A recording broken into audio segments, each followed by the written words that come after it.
잠언 23장 17절에서 18절까지의 말씀입니다. 여기 모니터 조금만 줄여주실래요? 하울링 인생이에요. 조금만 1분. 잠언 23장 17절에서 18절까지의 말씀 한 목소리로 같이 읽겠습니다. 시작. 내 마음으로 주인의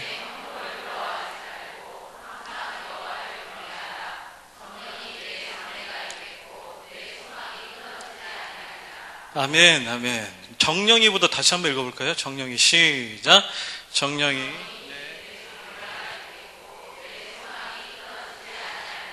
이러한 축복이 여러분의 자녀에게 있기를 간절히 소원합니다.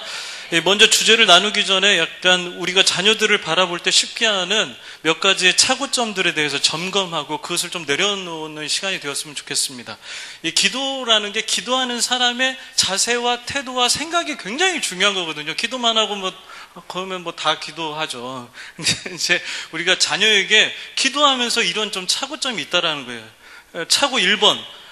얘는 뭘 잘 모른다는 겁니다. 그러니까 얘는 지금 내가 상대하는 이 자식은 뭘 잘 모른다라고 생각하는 거예요. 부모의 잔소리는 자녀들이 뭘 모를 거라는 인식에서 출발하거든요. 근데 얘네들 다 알아요. 지그들끼리 만나가지고 우리 엄마는 내가 뭘 모르는 줄 알아.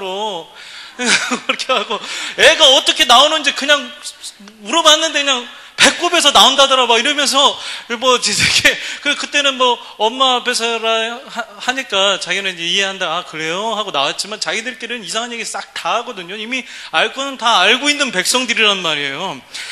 근데 우리는 이제 애들이 잘 모를 거라는 인식이 딱 박혀 있어요. 그러면서 이제 그렇게 얘기를 하면 네가 뭘 알아? 아는 애가 그래? 이렇게 나가기 쉽다라는 거죠. 그런데 애들하고 얘기해보고 청년들하고 상담해보고 저도 초등학교 또 6학년 애들 가르쳐 봤는데 다 알아요. 공부 안 하면 안 되고 이렇게 살아서도 안 되고 그렇지만 엄마랑 얘기하면 판에 박힌 맘만 한다는 거예요. 그래 네 얘기 들어줄 테니까 한번 여기 앉아봐. 좀 듣다가 야 그거는 하면서 엄마 얘기만 계속 한다라는 거죠. 그러니까 이게 뭔 얘기가 될 수가 없어요. 여러분 애가 잘 압니다. 아는 것들이 꽤 많아요. 우리가 거기에 대한 공감에서부터 시작돼야 된다는 겁니다.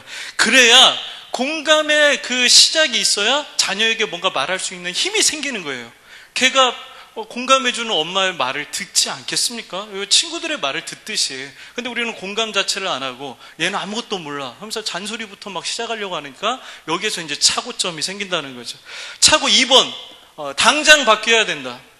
우리는 우리의 조급함으로 인해 내 조언 한 방이면 또 내 기도 한 판이면 지금 당장 뭔가 다 바꿔질 것이다. 바꿔져야 한다라는 그런 이 속 마음이 항상 있어요. 하지만 이게 참 아이러니합니다. 나도 평생을 고쳐보려고 해도 잘 안 듣던 것들 있잖아요. 부족했던 것들 있잖아요. 연약했던 것들 있잖아요. 넘어지는 데서 항상 넘어지잖아요. 그런데 아이에게는 어떻게 그런 걸 요구하냐는 말이에요. 그냥 하나 둘, 셋, 바뀌었어, 안 바뀌었어. 이런. 아니, 근데 우리가 그런 반응에서 이 조급증이라는 거예요. 기도하고 있어. 뭔가 변화가 있나? 맨날 체크하고. 애는 숨을 쉴 수가 없는 거죠. 자녀의 관계는요, 생각보다 복잡한 겁니다, 여러분. 지금 내가 현재 자녀한테 어떻게 했더니 얘가 바로 이렇게 반응하더라. 그런 거 별로 없어요.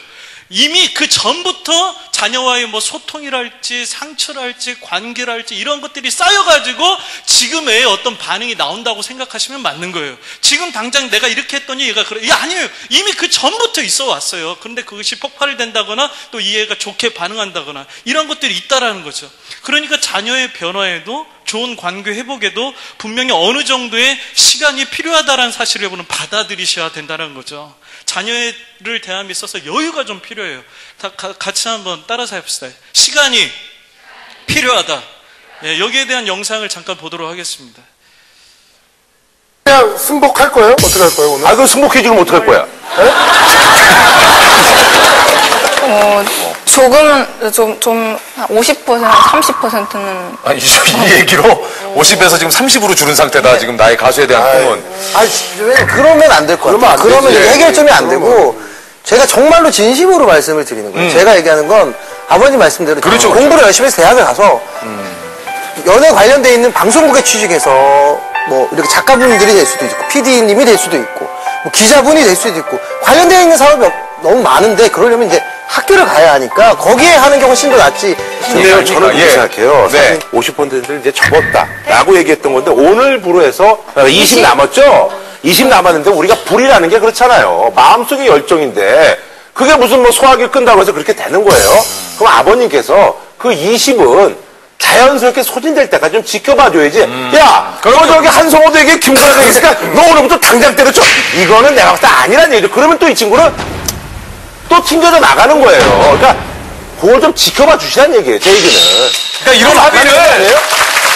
그분이 좀 예, 그냥 김구라 씨가 얼굴은 험상궂은데 이런 마음 씀씀이는 상당히 탁월한 것 같아요. 그러니까 애들이 공감이 되니까 박수를 치잖아요. 같은 박청객에 있던 애들이 박수를 친단 말이에요.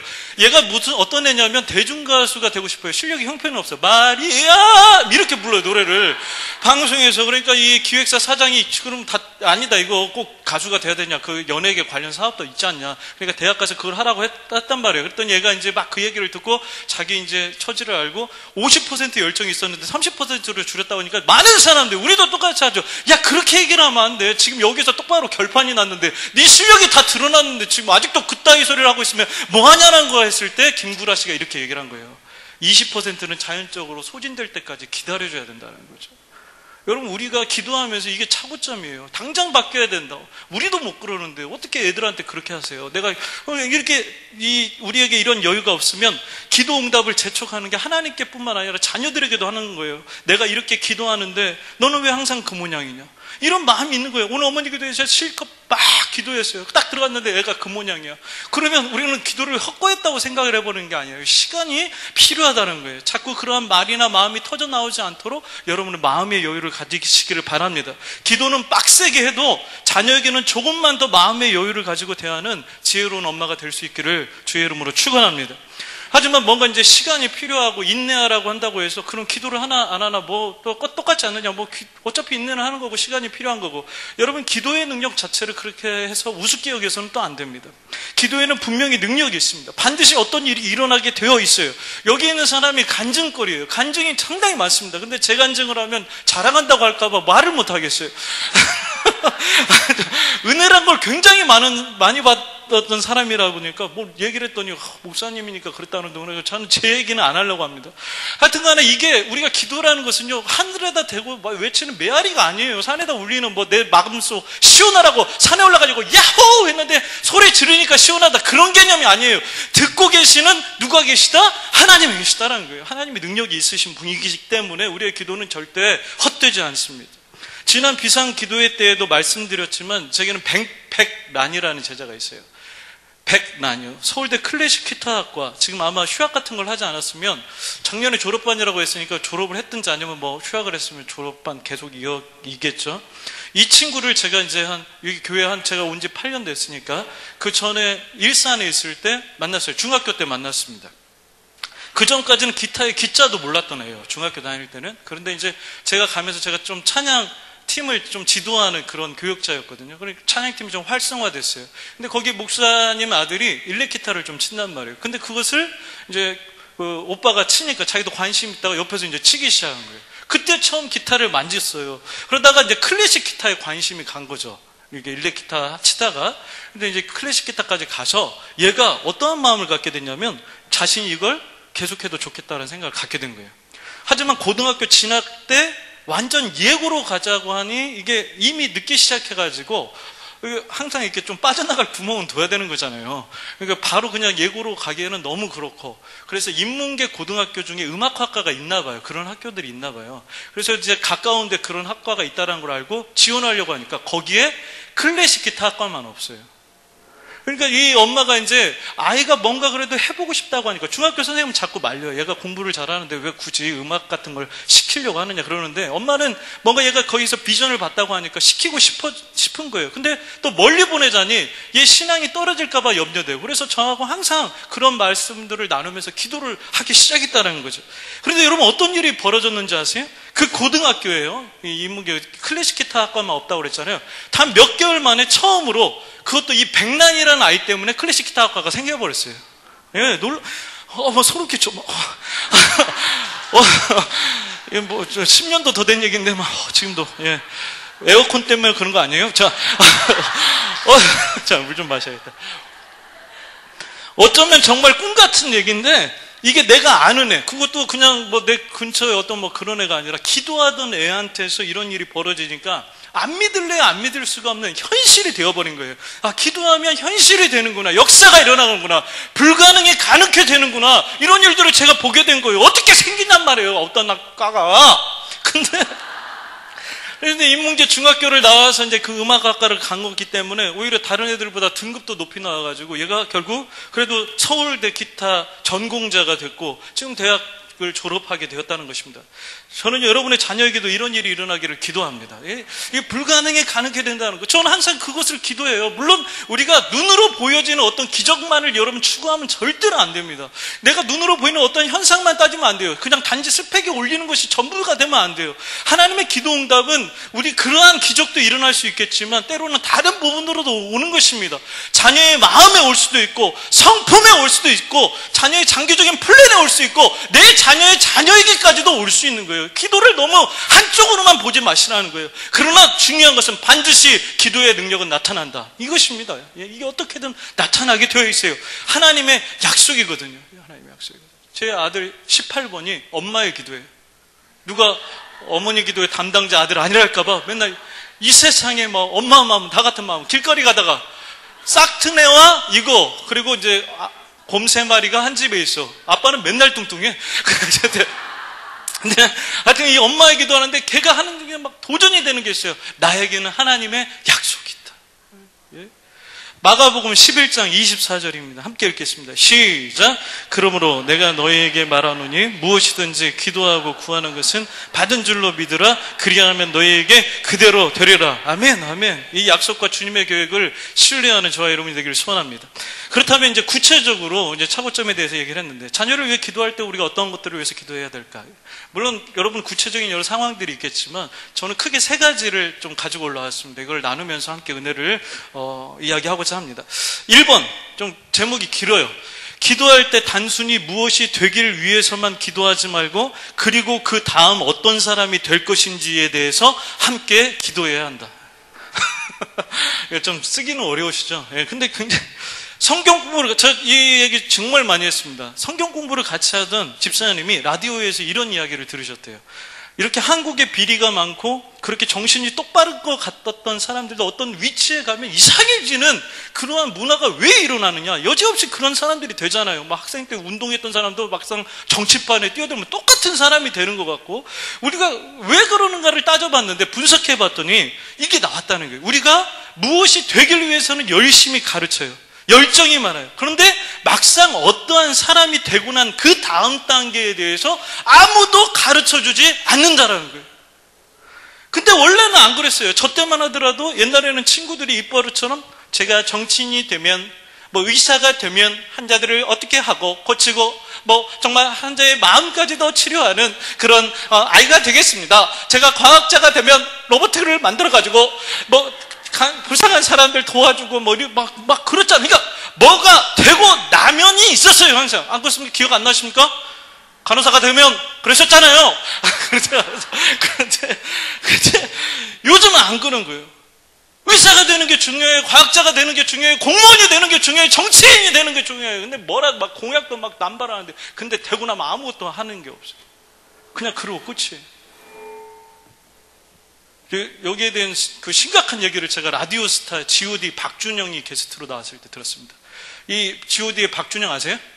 좀 늑수구레 하신 분인데 여전히 아이돌인 그분이 나오셔가지고 얘기했는데 자기 친구가 성형외과 의사래요. 근데 이 성형외과 의사가 돈 많이 버는 법에 대해서 얘기를 해주던데 막 사람들 웃고 난리가 났죠. 그러니까 누군가 이제 딱 고쳐달라고 와요. 코를 이제 먼저 대다수 이게 쌍꺼풀 아니면 이제 코 쪽으로 많이 하시나 봐요. 그래서 코를 고쳐달라고 하면 일단은 아무 말도 않고 고쳐준다는 거예요. 그러니까 이 얇은 이게 그릇에 그냥 치즈 한 조각 올라가는 것 같이 고쳐달라고 하더라도 얼굴은 평면인데 코만 나와서 그렇게 하더라도 일단 고쳐줘요. 말없이 그러시냐고 하면서 막 고쳐줘요. 근데 백발백중 그 사람 다시 온다는 거예요. 왜 그런 줄 아세요? 비율이 안 맞아가지고. 비율이 안 맞으니까. 그래서 돈 번다는 거예요. 여러분들이 이제 성형과 절대 뗄래야 뗄 수 없는 그런 관계가 되셨잖아요, 지금. 근데 지금 성형외과를 그렇게 사람들이 되고자 하는데, 되고 난 다음에 그렇게 해서 돈 번다는 거예요. 물론 요즘은 뭐 비율 다 따져주고 한다고 하지만, 그래도 그 성형 중독의 한 그 카테고리 안에는 그 성형외과 의사들이 처음에 상담을 잘 안 해준다거나 비율에 상관없이 일단 코만 높여달라고 하니까 그냥 우리는 가면 코 높여달라고 할 때 비율 맞춰달라고 해요? 아니잖아요. 그리고 뭐 김태희 코로 바꿔주세요. 이렇게 얘기를 하니까 그냥 바꿔준다는 거예요. 그런데 나중에 또 고치러 온다라는 것입니다. 사랑하는 여러분, 그러니까 되고 나면 무슨 방법을 써도 됐고 어떻게 돈 벌어도 괜찮아요. 근데 우리도 마찬가지예요. 야, 너 대학만 가. 그럼 네 맘대로 해. 아니에요, 여러분. 그때부터가 더 중요한 거예요. 너 취직해. 그럼 그때부터 네 맘대로 해. 나 잔소리 안 할게. 아니요, 그때부터 잔소리 시작되셔야 되는 거예요. 대학만 가면, 취직만 가면 네 마음대로 하라고 말 게 아니라 그때가 더 기도해야 된다는 것입니다. 그러니까 우리가 갑의 횡포다 뭐다 이렇게 할 말이 없는 사람들이에요, 사실. 우리도 그 위치 때문에 우리 똑같이 살걸요? 왜? 그런 걸 못 배우니까. 누가 가르쳐줘요? 교회에서나 가르쳐주는 줄로 믿으시기를 바랍니다. 예. 누가 그런 거 안 가르쳐줘요? 스펙이 중요하지. 그거 되면 네 마음대로 해. 지금 우리 한국 문화 다 그거예요. 우리 어머니 기도에 그 미국 신시내티 공과대학 석좌 교수로 계시는 안종혁 교수님이 강사로 오신 적이 있어요. 제가 이 안종혁 교수님을 보면서 느꼈던 것은 그냥 공부만 하는 사람과 기도하면서 공부하는 사람은 다르다라는 것을 확실히 느꼈어요. 이분이 어떤 분이신 줄 아세요? 서울대학 나오셨어요. 그리고 현재는 신시내티 공대 석좌 교수잖아요. 물론 아주 인류대는 아니지만 굉장히 명망 있고 괜찮은 학교로 알려졌어요. 거기에 한국 사람인데 석좌 교수로 해요. 얼마나 대단해요. 이쯤 되면요, 꼭 교만하진 않아도 나이도 있으시고 스펙도 있으시고 돈도 많이 버시니까 그 정도 되는 사람의 특유의 말투와 태도가 있어요. 네. 뭐 이렇게. 근데 이분은 충격적인 것이 한도 없이 겸손하세요. 제가 그걸 느꼈다니까요. 전화를 드렸는데요, 못 받으셨다고 미안하다고 문자가 와요. 이런 분 봤어요, 여러분? 그분하고 이게 제가 사적으로 얘기를 하는데 내가 이렇게 된 게 하나님의 은혜가 되지 않고, 은혜가 아니고서는 이렇게 될 수가 없었다라고 강의 때만이 아니에요. 그냥 사적인 데에서도 하나님의 은혜입니다. 하나님의 은혜입니다. 강의 감사했다고 제가 메일을 보냈어요. 그랬더니 뭐라고 쓰신 줄 알아요? 먼저 메일을 보냈어야 되는데 제가 먼저 그렇게 챙기지 못해서 죄송합니다. 여러분, 사랑하는 여러분, 이건 진짜다 싶더라고요. 진짜다 싶더라고요. 여러분, 기도하면서 공부하는 사람 다르더라고요. 기도하면서 공부하죠. 그리고 그 사람은 스펙을 이루고 난 다음의 삶도 다르더란 말입니다. 사랑하는 여러분, 자녀들이 뭐가 되고 나기만 하면 끝이라고 하는 순간 그때부터 더 큰 문제가 발생할 수도 있습니다. 여러분, 다윗이 그랬습니다. 물론 그 성경에 이제 성경 얘기를 잠깐 꺼내면요, 다윗이 그랬어요. 다윗이요, 왕이 될 것이라는 예언을 들은 후부터 사울이 죽을 때까지 거의 대부분은 목숨이 왔다 갔다 하는 상황 가운데 있었습니다. 아시는 분은 아실 거예요. 교회 주일학교를 좀 다녀보신 분은 사울한테 막 몇 번이나 죽일 뻔해서 막 창으로 막 던져버리고, 사람한테 여러분 장난감 화살을 던져도 너무 무섭던데 창으로 박아버리려고 했다니까, 벽에다가 그 다윗을. 그러니까 이게 엄청난 상황인 거예요. 그리고 사울이 죽은 이후에도 7년 반이 지나서 겨우 전 이스라엘의 왕이 될 수가 있었어요. 그러니까 이 다윗이 일단 왕이 되기를 얼마나 바랐겠습니까? 스펙으로 따지면 최고 스펙이잖아요. 그래서 왕이 되기를 엄청나게 바랬는데 결국 왕이 됐어요. 그러면 이쯤 되면 여러분 이제 고생 끝 행복 시작. 그래서 누릴 거 마음대로 누리면 되잖아요. 누려. 네 마음껏 누려. 그래가지고 맨날 막 후궁도 많이 두고 막 그러면 참 좋을 것 같잖아요. 그런데 지금 이 다윗의 모습이 이제 성경에 기록되어 있는데, 역대상 13장 2절부터 3절까지 우리 함께 읽겠습니다. 시작. 다윗이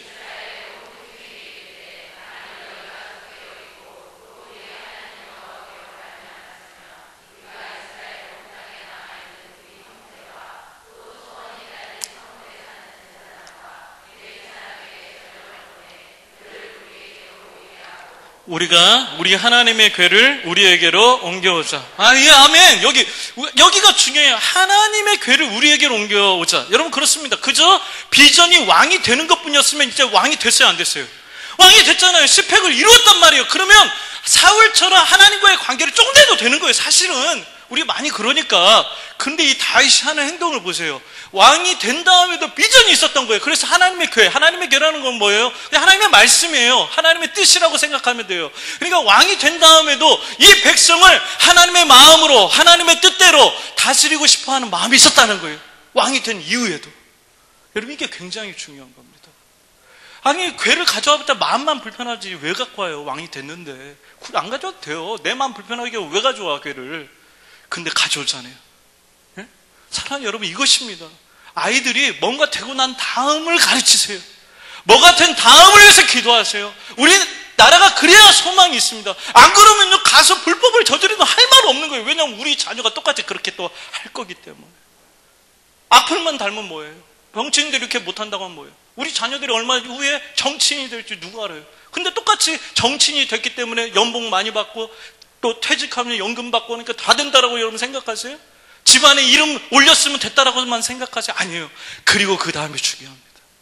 하나님이 기뻐하시는 자녀가 될 수 있도록 여러분 기도해 주시기를 간절히 부탁합니다. 2번입니다. 약간 높은 오르막길 정도는 올라갈 수 있는 엔진을 갖게 해달라고 기도하라. 제목이 상당히 긴데 영상을 한번 보겠습니다. 한국과 영국의 엄마를 비교해 볼까요? 서진아. 오전 7시 30분 초등학교 2학년 딸 서진이를 깨우는 것은 엄마 박미영 씨입니다. 반면 영국 아이 타비타는 혼자 일어납니다.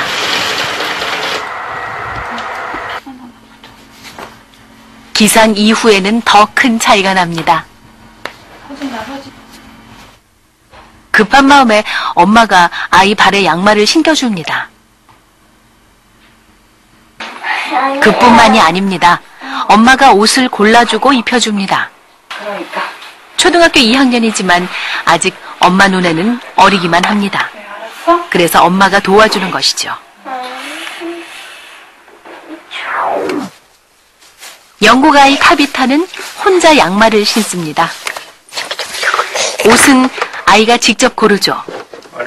엄마는 방에 들어오지도 않습니다. My new panties. 아직 혼자 옷을 입는 것이 서툴러 보입니다. 하지만 엄마는 도와주지 않습니다. 타비타가 도움을 청할 때만 관여합니다. I choose the van because 아침 시간, 아이는 여유롭고 엄마는 너무나 바쁩니다. 서진아. 줘봐. 엄마가 줄게. 서진이가 늦게 일어날 때면 밥까지 떠먹여줘야 하는 상황이 되곤 합니다. 안 돼. 거꾸로 해야지. 이렇게. 안 되잖아. 엄마, 양치까지 도와주는 엄마. 만약 아이가 지각을 할 상황이라면 엄마 입장에서 가만히 있기는 힘들 것입니다. 이것이 한국 엄마들의 마음이죠. 그럼 입 닦아. 아침 우유를 가져오는 것은 타비타의 할 일입니다. Treggy. 타비타는 7살. 학교 가는 시간을 맞추는 것은 자신의 몫입니다. 엄마가 재촉을 할 뿐 직접적인 도움은 거의 주지 않습니다.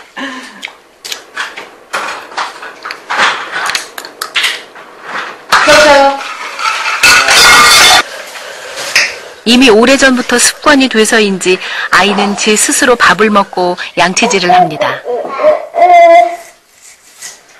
We're gonna be late.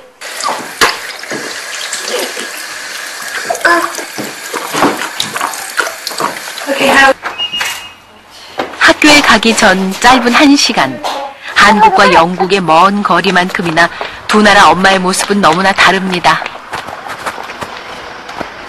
예. 이 영상의 내용이 일반적인 얘기는 아닐 수도 있어요. 그러나 항상 우리 한국 엄마들은 좀 독립심보다는 좀 이렇게 뭔가 도와줘야 사랑을 표현하는 것이라고 생각한다는 거죠. 그러면 뭐 이 영국 부모가 뭐 다 옳다고 하는 것은 아니지만 또 다른 나라에서는 오히려 혼자 뭔가 자립심을 가지고 할 수 있게 도와주는 것이 사실은 진정한 사랑이라고 생각하고 한다는 거예요. 무엇이 옳은지는 잘 모르겠지만 이렇게 살다 보니까 얼마 전에 이효영 교수님이 얘기하셨지만 학점이 조금만 떨어져도 학부모로부터 전화가 오는 대학교 교수님이신데 이런 일들이 지금 우리 한국에서 이제 조금씩 더 일어나고 있는 실정이라는 것이죠. 저도 이 영상만 봤다면 설마 모두가 이 정도겠어 하고 말았을 텐데 그러고 말 수 없었던 또 하나의 사건이 있었습니다. 한 청년이 어느 날인가 당황스러운 표정을 하면서 제게 말을 하더라고요. 이 중계동 쪽에서 과외하고 있었을 때였는데 자신이 과외하는 초등학교 6학년짜리 아이 얘기를 해요. 얘가 과외 받고 나가다가 뜬금없이 막 A씨, I씨 막 이러는 거예요. 갑자기 막 성질을 내더라는 거예요. 근데 선생님 앞에서, 청년 앞에서 뭔가 그런 얘기를 하니까 뭐가 화나는지 모르지만 기분이 안 좋잖아요. 그래서 욕하지 말고 뭐가 기분이 안 좋은지 선생님한테 얘기를 해줄래? 그랬더니 이 친구가 이렇게 얘기하더라고요. 신발끈이 풀렸는데 안 묶어주냐는 거예요. 진짜 실제로 있었던 얘기입니다. 신발끈이, 자기 신발끈이 예전에는 안 풀렸겠죠. 근데 어떠다 풀렸나 봐요. 근데 신발끈이 풀려졌는데 선생님 안 묶어주시냐는 거예요. 그래서 자기 엄마는 다 묶어준다는 거예요. 그래가지고 그래서 이제 기가 차가가지고 네가 한번 해봐. 그랬더니 얘가 그냥 확 쌩을 까더니 영어 알파벳 욕을 하면서 또 탁 나가다라는 거죠. 그러면서 이 청년이 당황해가지고 요즘 애들 왜 그러냐. 지도 요즘 애들이면서 이 아이에게는 신발끈조차 안 묶어주는 선생님을 만난 것이 작은 오르막길이었던 거예요. 그거 극복했어요? 못했어요? 못했어요. 성질만 나빠졌어요. 그냥 나가버렸어요. 한 책에 이런 글이 있더라고요. 오르막의 높이보다 중요한 것은 사람이 가지고 있는 마음의 엔진이다.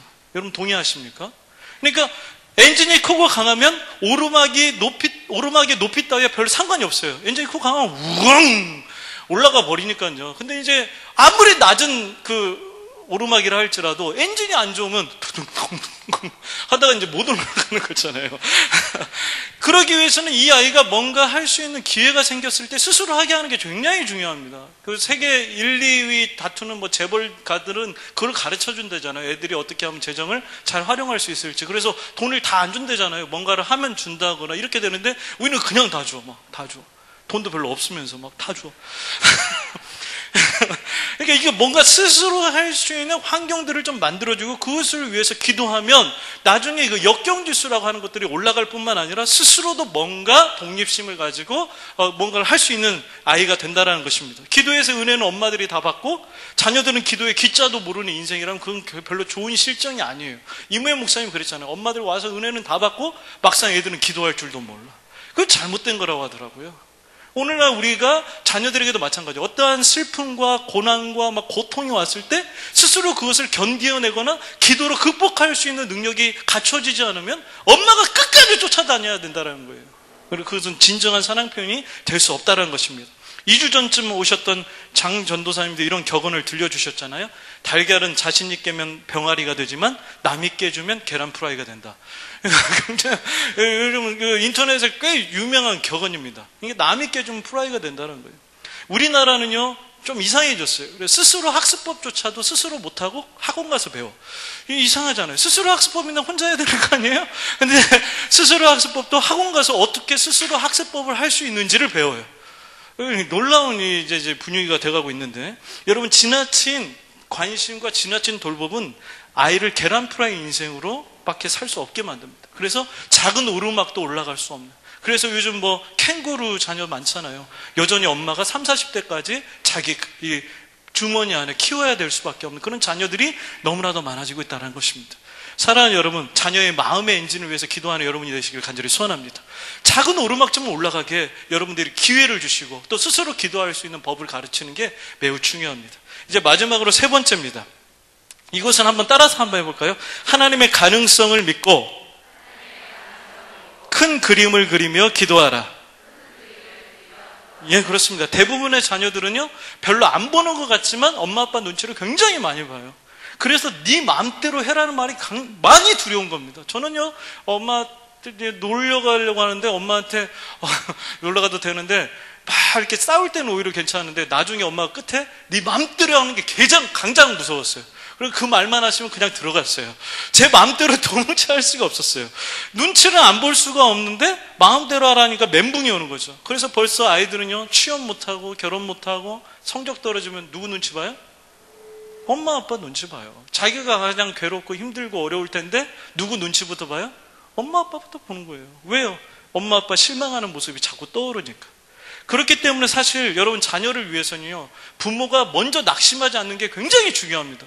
여러분들은 딱 성적 받았어요. 기도하고 이제 기도할 때 애들 앞에서 성적 칭찬해 주라고 그랬어요. 그리고 칭찬해 줍니다. 괜찮아. 그러니까 엄마가 먼저 자녀보다 선수 쳐서 낙심을 해버려요. 대학 떨어졌다 이거야. 엄마가 먼저 선수 쳐서 낙심을 해버려요. 자녀가 벌써 기분이 안 좋잖아요. 자기가 또 1년 동안 더 공부했고 생각하면 답답해요, 안 답답해요? 힘들어 죽겠어요. 근데 따는데 엄마 표정이 말이 아니야. 엄마가 선수 쳐서 이미 낙심한 거야. 그러니까 얘가 자기가 위로받아도 모자랄 망정인데 엄마 위로하고 자빠져 있어. 엄마 괜찮아? 엄마 괜찮아? 하면서 막 이렇게 하고 있단 말이에요. 왜 여러분들이 먼저 낙심합니까? 자녀들이 굉장히 괴로워요. 저도 결혼 오래도록 못했거든요. 제가 제일 힘들었어요. 근데 집에 가면 엄마가 너 언제 결혼해? 막 이러면 제가 언제 한번 엄마를 붙잡고 얘기해서 다시는 나한테 그런 얘기를 하지 말라고. 내가 제일 힘들지 엄마가 힘드냐고 막 그랬어요. 막 죄송해요. 제가 그렇게 막 폭력적인 사람은 아닌데 마찬가지예요. 그러기 위해서라도 우리가 자녀의 인생을 위해서 기도할 때 큰 그림을 가지고 기도하는 게 좋아요. 지금 당장에 어떤 기도 제목이 응답됐다, 뭐 눈에 보인다, 안 보인다, 그런 걸로 일희일비하면서 먼저 선수쳐서 낙심하고 절망해버리면 우리 자녀들은 누구를 의지하냐는 말이에요. 누구에게 위로받냐는 거예요.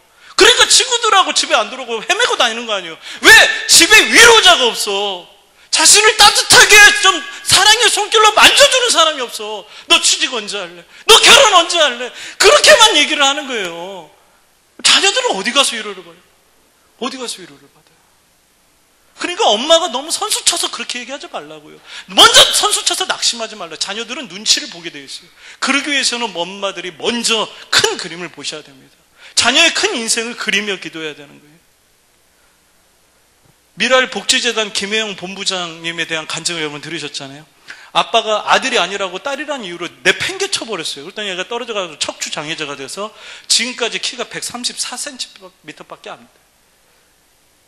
여러분, 그러니까 또 엄마라도 편을 들어줘야 되는데 엄마가 김혜영 본부장한테 너 때문에 재수 없어서 우리 집이 다 망했고 아빠도 너 때문에 자살하셨거든요. 아빠가 너 때문에 자살한 거라고 그렇게 막 악담과 저주를 퍼부대고 결국 이 김혜영 본부장이 14살 때 가출을 했어요.